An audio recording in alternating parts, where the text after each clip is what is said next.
Há milhares de anos, a humanidade negligencia o planeta. Como resultado, criou tecnologias que trouxeram avanços, mas também geraram custos altos demais. Depois de tantos problemas, a ciência tem sido ouvida.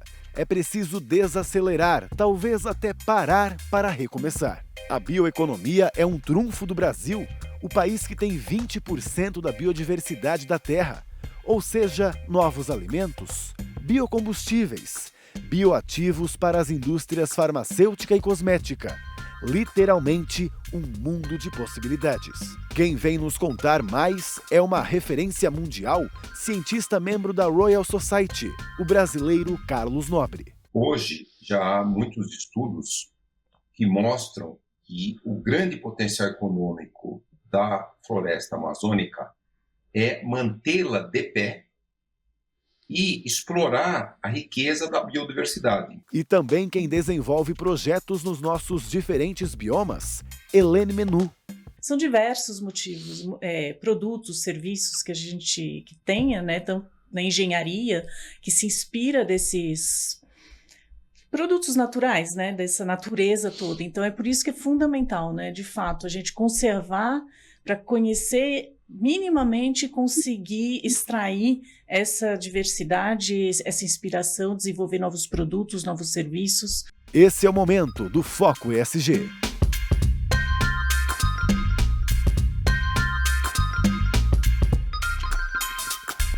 Obrigado por escolher o Foco ESG como a sua fonte de informação para esse tema que é dos mais importantes da nossa atualidade. No estúdio comigo, Helene Menu. Bem-vinda. Obrigada. Um prazer estar aqui com vocês. E conectado com a gente de São José dos Campos, Carlos Nobre. Bem-vindo. Muito obrigado pela oportunidade. Estou muito satisfeito de participar dessa discussão. Vamos começar falando do nosso grande problema, que é o desmatamento, porque ele traz muitos prejuízos, além, é claro, de toda a queima, toda a emissão de gases de efeito estufa, né? De 2019 a 2022, por exemplo, né, 210 bilhões de dólares a gente pode ter perdido aí em nosso PIB por conta do desmatamento. Carlos, você que convive muito, né, com as comunidades da Amazônia, inclusive, percebe, né, já percebeu ao longo do tempo perdas de oportunidades mesmo por conta dessa devastação que se faz, né, e o como que essas comunidades poderiam trabalhar com algumas outras culturas e elas nunca tiveram a chance? Olha, sem dúvida, hoje já há muitos estudos que mostram que o grande potencial econômico da floresta amazônica é mantê-la de pé e explorar a riqueza da biodiversidade. Inclusive, nós chamamos sociobiodiversidade para valorizar muito o conhecimento dos povos indígenas, comunidades locais. E, por exemplo, várias cooperativas na Amazônia de sistemas agroflorestais, esses são sistemas que são a floresta, é a floresta amazônica, só que eles têm uma densidade maior de várias espécies que hoje têm valor econômico nos mercados. Por exemplo, açaí, cacau, castanha, buriti, patauá, tucumã e vários outros, cupuaçu. Então, essas cooperativas, as populações que saíram de uma agricultura muito pobre, agropecuária muito pobre, eles eram todos paupérrimos. Na hora que eles criaram essas cooperativas com sistemas agroflorestais, eles já melhoraram, muitos já chegaram até na classe C. Então, foi uma enorme melhoria, mas ainda um número relativamente pequeno de famílias na Amazônia que já estão se beneficiando. Esse número já passou de 500 mil pessoas, mas ainda é pequeno. Então, esse é o grande potencial econômico, socioeconômico da Amazônia. O Brasil tem a maior biodiversidade do planeta, a Amazônia tem a maior biodiversidade do planeta, mas ainda essa biodiversidade tem um peso muito pequeno na economia do Brasil e mesmo na economia mundial. Esse é o grande potencial que a Amazônia tem. Em contrapartida, nessa mesma pesquisa da FGV, mostra para a gente que zerar o desmatamento até 2030 poderia render para o PIB mundial 240 bilhões de dólares. Que tipos de situações são essas que podem gerar esse dinheiro todo? Olha, esses cálculos eles são muito baseados principalmente nas perdas da agricultura, da agropecuária normal, né? Por exemplo, a cadeia da carne é 7% do PIB brasileiro, 8% do PIB dos Estados Unidos. Então, e também inúmeras culturas agrícolas de grãos, como soja, milho, etc. O que acontece? Quando você desmata demais e com o planeta ficando cada vez mais quente, nós estamos vendo os extremos climáticos em todo o mundo, mas nós estamos desmatando muito as florestas tropicais. Os extremos climáticos estão ficando muito mais frequentes e também mais extremos ainda. E, portanto, essas regiões tropicais que já são muito quentes e nem são os locais onde tem a melhor produtividade das culturas agrícolas e também das pastagens, da pecuária, elas estão no limite. Então, o que nós estamos vendo é inúmeras quebras de safra devido aos extremos climáticos. Aqui, os extremos climáticos vêm do aquecimento global, mas também na Amazônia, no Cerrado, eles estão ficando ainda mais extremos devido aos desmatamentos. Por exemplo, a floresta, ela recicla muita água, ela aumenta as chuvas da estação seca, ela torna a estação seca mais curta, ela diminui muito a temperatura máxima, então ela cria condições muito melhores para a agropecuária também. Então, isso que está acontecendo em escala global, aquecimento global, mais desmatamentos, estão gerando enormes prejuízos para toda a economia agrícola do mundo. Helene, também, né, nessas suas viagens, acompanhamento desses trabalhos na Amazônia, como é que você percebe a relação deles com a floresta e com o aquecimento global? Inclusive, eles percebem o problema? Sim. Bom, o professor Nobre estava falando, né, da agropecuária, da agricultura, de SAFs, né, sistemas agroflorestais, e a gente vê cada vez mais mudanças nas épocas de chuva. Por exemplo, em São Félix do Xingu, onde a gente atua, tem programas ali de plantios de SAFs com fruticultura, cacau. Tem uma mudança, uma oscilação das épocas de chuva, o que complica bastante. Mesmo a gente trazendo um modelo que a gente chama de mais sustentável, por não ser uma monocultura, por ser diversidade, tentando reproduzir um pouquinho da floresta, a gente vê essa dificuldade de manter as mudas, enfim, é mais complexo. E isso eles identificam muito claramente. E na floresta a mesma coisa, em Oriximiná a gente vê umas oscilações nas safras que o pessoal sinaliza, fala, não era assim, está mudando, isso a gente vê sim. Eu até pergunto isso também, porque também há dados que mostram que essas populações não precisam ser reféns de um trabalho que nem poderia ser chamado de trabalho, né? Porque inclusive às vezes eles são muito mal pagos para isso, porque eles é que geralmente são usados como mão de obra para desmatar. Né? E eles acham que essa é a única forma deles terem algum sustento, ajudando quem desmata para plantar algo, né, e tudo mais naquela terra. E no fim das contas, eles acabam não ganhando nada com o tempo. E o quanto que uma floresta em pé poderia trazer muito mais oportunidade para eles. Sim, isso é um fato, mas não é nem culpa deles, vamos dizer assim, é muito pela falta de mercado e falta de oportunidades. Então, muitas vezes, eles estão lá, tem um pé de andiroba, tem um cumaru, né, que são madeiras valorizadas. Se não tem um mercado, uma articulação para eles acessarem esses mercados com preços justos, a única saída é cortar a árvore, né? É uma das saídas mais fácil, e eles precisam de recurso, precisam viver, então eles podem recorrer a isso. Então, isso é uma das atividades que lá no Imaflora a gente trabalha, tanto com o programa Florestas de Valor, quanto com o programa Origens, que de identificar mercados para estes produtos.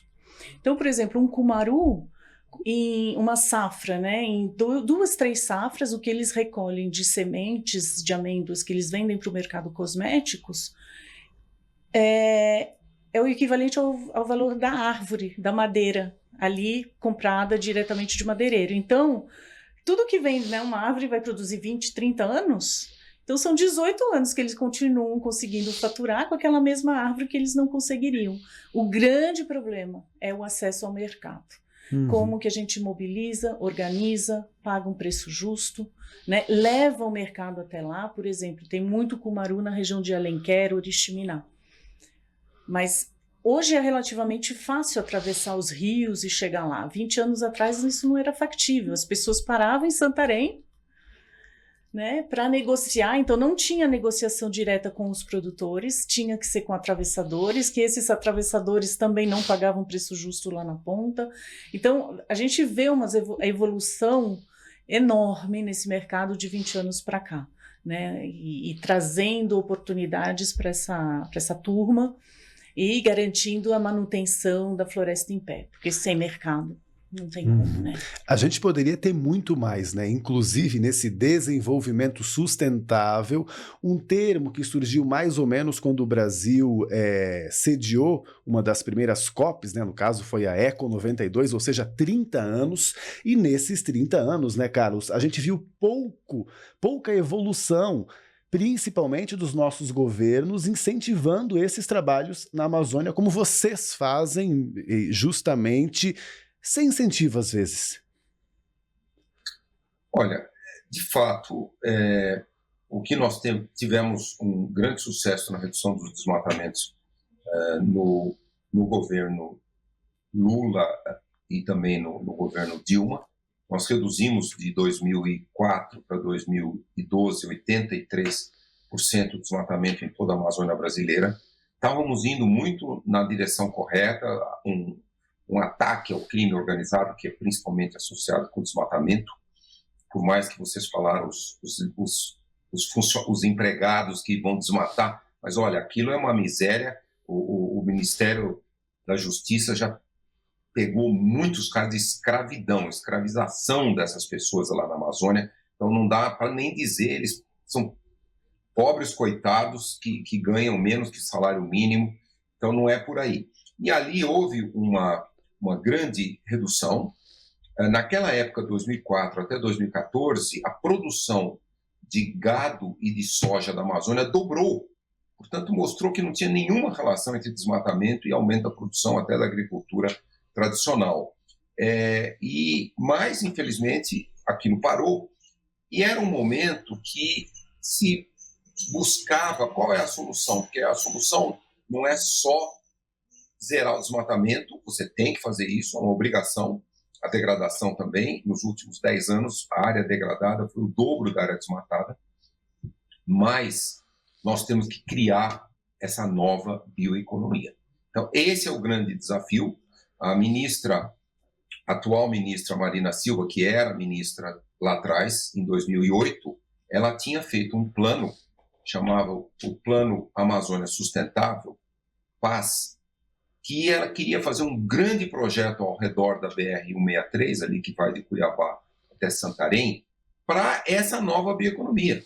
Foi uma pena, ela deixou o ministério naquele ano e, de fato, não houve um início desse projeto. Agora, nós estamos com um enorme desafio, mas pelo menos politicamente, o presidente, a ministra Marina Silva, o vice-presidente Alckmin, falando dessa grande potencial que o Brasil tem na reindustrialização, na industrialização dos produtos da Amazônia, e também o Ministério de Ciência e Tecnologia quer investir muito nisso. Então, nós estamos num momento crítico. Gerar essa nova bioeconomia, por exemplo, Helene mostrou alguns dados aí de alguns produtos, mas quando você pega vários produtos de sistemas agroflorestais, eles geram mais de R$5 mil por ano por hectare. E compara isso com a pecuária, R$500 por ano por hectare. Então, economicamente faz todo sentido. Mercado, sim, fazer isso chegar nos mercados mundiais é essencial. Vamos torcer para acontecer o que aconteceu com o açaí. O açaí era um produto, até 20 anos atrás, consumido só na Amazônia. Hoje ele traz mais de US$ 1 bilhão para a economia da Amazônia, melhorou demais a vida de mais de 350 mil pessoas, estudos do professor Francisco Costa, da Universidade Federal do Pará. Então, vamos transformar vários produtos da biodiversidade amazônica em grandes produtos mundiais. Isso vai trazer um enorme benefício, os números que você citou ali, centenas de bilhões de dólares para a economia dos países com florestas tropicais. E também o que eu acho muito impressionante é como a maioria dos brasileiros não conhece, né, esse potencial. Você falou, por exemplo, do açaí, né, a Helena falou do cumaru. O Carlos tem um trabalho lá, o Projeto Amazônia 4.0, que testa, inclusive, né, Carlos? Conta pra gente alguns potenciais, né, que existem lá no meio da floresta, para o pessoal conhecer. Olha, o Projeto Amazônia 4.0 tem 3 componentes, eu vou muito rapidamente mencionar. O primeiro é demonstrar, eu não preciso nem dizer isso para vocês, né? Existe país desenvolvido que não seja país industrializado? Não existe. Então, o Brasil tem que se reindustrializar, o que o vice-presidente Alckmin falou no discurso de posse. Nossa senhora, nós estamos nos tornando uma economia primária. Economia primária, nós vamos ser um país pobre. 90% da população vai ser pobre. Então, vamos mudar. É reindustrialização do Brasil todo, e na Amazônia é industrialização. Então, a Amazônia 4.0 foi uma iniciativa para mostrar o enorme potencial que a industrialização da Amazônia teria. Então, já desenvolvemos um laboratório que é uma pequena biofábrica na cadeia do cacau e do cupuaçu. Estamos levando agora lá para Santarém, lá para a reserva Resex Tapajós Arapiuns, e vamos capacitar comunidades ali. Já vamos capacitar 4 comunidades no Pará, vamos capacitar comunidades indígenas querem aprender também. Também estamos propondo construir a primeira biofábrica de chocolate da história do Brasil. Não de chocolate, não, a primeira biofábrica em território indígena. Nós estamos propondo construir uma biofábrica de chocolate no território Paiter-Suruí, lá em Rondônia. Estamos aí buscando recursos para construir uma biofábrica de chocolate. Eles produzem chocolate lá em sistemas agroflorestais, mas eles vendem só semente. Então, industrialização. Esse é um componente. Queremos também já desenhamos laboratórios para castanha, para azeites gourmet, para sequenciamento genômico, enorme potencial que a maior biodiversidade do planeta tem. O sequenciamento, os genomas, eles, na economia desse século, vão ser trilhões de dólares até metade do século. O Brasil tem a maior biodiversidade. Nós vamos nos beneficiar de termos a maior biodiversidade ou não? Ou todo mundo de fora vai vir aqui, os países desenvolvidos, pegar o nosso conhecimento, a nossa biodiversidade e faturar. Então, é um pouco isso. E queremos realmente desenvolver esses laboratórios, levar para a Amazônia e criar condições de demonstrar a viabilidade dessa industrialização. O segundo componente é a Escola de Negócios Sustentáveis na Amazônia. Nós já estamos começando a desenvolver 20 cursos, uma plataforma online, nós vamos distribuir em toda a Amazônia. Já fizemos um curso, vamos fazer mais 19. E, por fim, o maior desafio, talvez o maior desafio da minha carreira profissional, nós estamos um grupo de pesquisadores, nós estamos propondo criar o chamado Instituto de Tecnologia da Amazônia. É uma espécie de um MIT na Amazônia. Um instituto com a qualidade do MIT para essa nova bioeconomia. Em toda a Amazônia, não é brasileira só, é panamazônico, e formar milhares, 2.000, 3.000 estudantes por ano para desenvolver essa nova economia com esse enorme, gigantesco potencial da biodiversidade, inclusive com infraestrutura sustentável para essa nova economia. Esse é um sonho, mas nós estamos agora fazendo um estudo pleno de viabilidade desse instituto. Estamos já conversando com o governo brasileiro, governo colombiano, do Equador, do Peru, da Bolívia, e vamos torcer para que os países amazônicos se juntem. E também é importante mencionar, esse instituto nós queremos criar junto com a iniciativa privada. Vamos trazer o setor privado desde o dia zero para criar inúmeros parques tecnológicos lá na Amazônia para criar essa superindustrialização com base em ciência e tecnologia, e também vamos trazer comunidades indígenas para trazer o seu conhecimento e se beneficiar também do conhecimento da nossa ciência e tecnologia. O Carlos citou alguns alimentos. A gente tem muito mais, né, Helene? A indústria farmacêutica, cosmética também tem muito interesse. Inclusive, ele também falou, né, dos estrangeiros que ganham muito em cima da gente, diríamos assim, por explorar a Amazônia, né? Quantos bioativos, né, podem existir no fundo do rio e a gente nem conhece e poderia ganhar muito dinheiro com isso? É uma infinidade. Eu acho que são esses números até que a FGV tentou, né, dimensionar de alguma forma. É, são muitos alimentos e até mesmo acho que nem precisa nem ir para a Amazônia, né? Acho que a bioeconomia até na Mata Atlântica tem muita coisa que a gente não conhece. Não são só produtos, são serviços.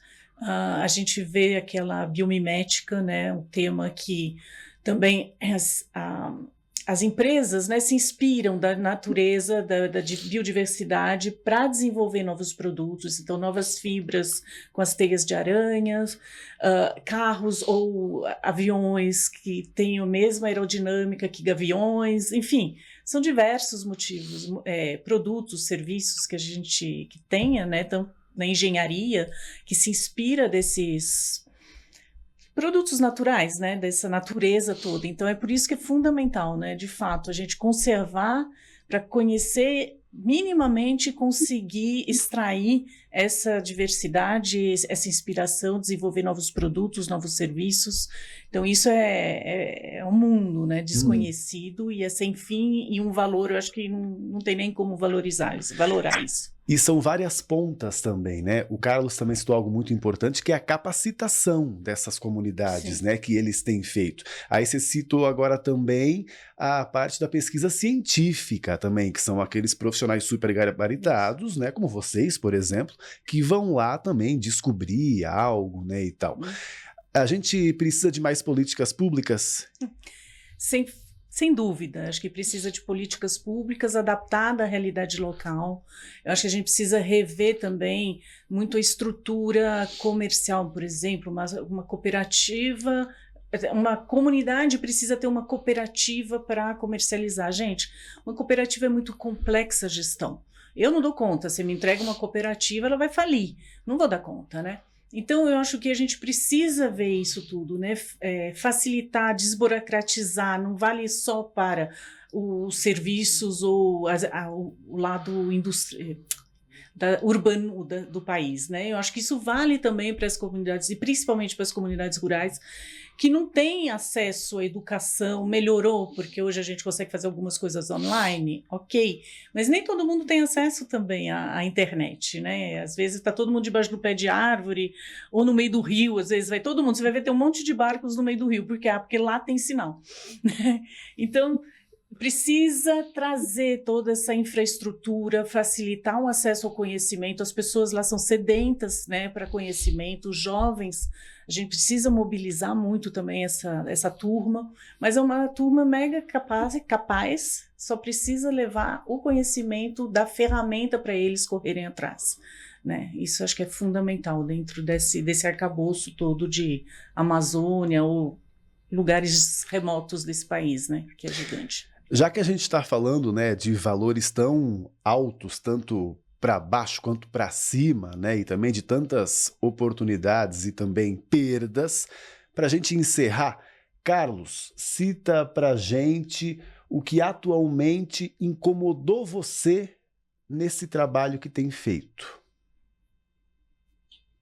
Olha, é o fato de que, pelo menos por muitos anos, né, nos últimos 4 anos do governo anterior, aqui no Brasil, nós não tivemos nenhum apoio para avançar com essas várias iniciativas do Amazônia 4.0.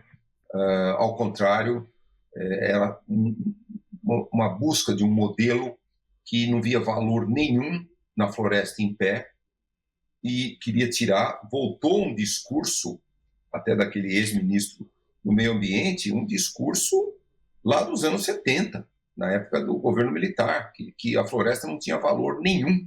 Você tinha que cortar as árvores, queimar para ela ser os fertilizantes do pobre solo amazônico para a pecuária. Então, quer dizer, impressionante, 50 anos depois nós reduzir, voltar para um discurso, para um modelo. Então, isso foi muito triste, e então eu estava muito preocupado, mas eu acho que agora nós estamos tendo vários governos, não só do Brasil, eu diria até a maioria dos países amazônicos, estão muito voltados para criar as condições de desenvolver essa nova bioeconomia, a bioeconomia de floresta em pé, que beneficie todas as populações amazônicas, de novo, manter a floresta ali é importante para a emergência climática.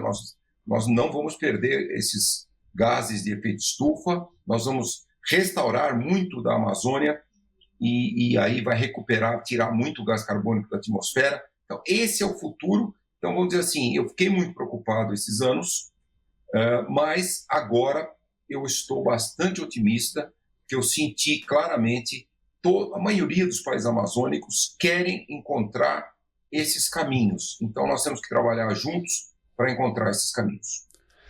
Helene, conta pra gente então também uma frustração sua recente, né, que você queira dividir aí, e já que o Carlos também falou de algo que está animando ele, também sobre isso. O que frustra um pouco, né, eu estou há 20 anos nessa vida aí, correndo, desenvolvendo, trabalhando com cadeias da sociobiodiversidade na Amazônia, e o que a gente vê sempre é uma concorrência desleal. Esses produtos da sociobio, que têm custos de produção elevados pela distância, pelo custo de combustível, enfim, a logística é complexa, versus, e sendo que eles oferecem serviços ecossistêmicos, né, eles têm um benefício para a sociedade e para o planeta, versus os produtos da agricultura convencional, os commodities que promovem desmatamento, impactos negativos, né, no ciclo da água, no ciclo do carbono, enfim, e que têm preços competitivos porque tem pouca mão de obra, tudo mecanizado, tal. Então, a gente não tem incentivos, né, para os produtos da sociobio que agregam valor para a sociedade. Já no outro já tem incentivos. Então tem essa concorrência desleal que me incomoda um pouco, bastante até. Por outro lado, eu vejo que cada vez mais a gente vê projetos de 20 anos para cá que se desenvolveram, vê comunidades hoje, por exemplo, o Pirarucu, que tem toda uma infraestrutura de pesca com monitoramento sustentável, com uma infraestrutura de frio, cadeia do frio, valorização dos subprodutos, que é o couro, que vai para moda. Então, às vezes, moda a gente esquece esse setor, mas que também pode ser alimentado a sociobio. Então, isso dá um alento, né? A gente fala, tem luz no fim do túnel, a gente tem um potencial gigante e a gente vai chegar lá, sem dúvida. E você que nos acompanha, não duvide do que você ouviu. Realmente são muitas oportunidades, inclusive para quem é urbano, né, que pode estudar sobre isso e também contribuir com a bioeconomia. É uma nova economia que está surgindo do tamanho dessa que já existe, viu? Tem realmente muitas oportunidades. Carlos, muito obrigado pela sua disposição e seu conhecimento compartilhado com a gente. Muitíssimo obrigado. Parabéns também por trazer essas discussões e que retornemos, não vamos deixar a peteca cair. É verdade. Até uma próxima, então. Helene, muito obrigado pelo seu conhecimento compartilhado com a gente. Obrigada a vocês pela oportunidade. Obrigado também você pela companhia, por confiar aqui na nossa conversa, né, para se inteirar sobre esse assunto e para não perder nada, siga a gente nas redes sociais. Procure pelo SBT News e lá no YouTube, clique no sininho para também saber das nossas novas edições. Até mais, a gente se vê.